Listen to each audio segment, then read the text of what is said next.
jalan rusak di dalam area Universitas Pattimura, Unpati, menjadi keresahan mahasiswa.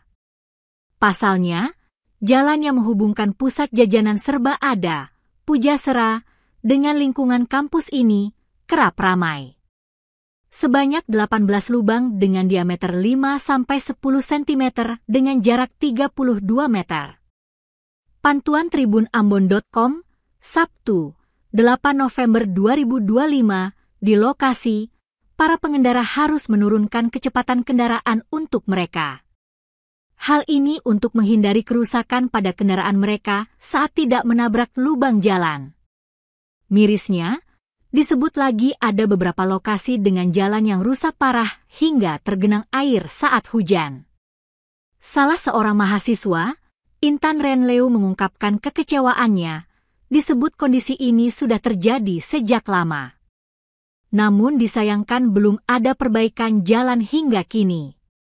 Disebut, kampus Unpati juga merupakan sebuah universitas tertua dan terpandang di daerah Maluku. Sehingga baik fasilitas maupun akses jalan harus diperhatikan oleh pihak kampus. Dirinya berharap ada perubahan untuk hal-hal yang mencoreng citra kampus, secara fasilitas maupun hal pendukung lainnya.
Download Tribun X sekarang, menghadirkan lokal menjadi Indonesia.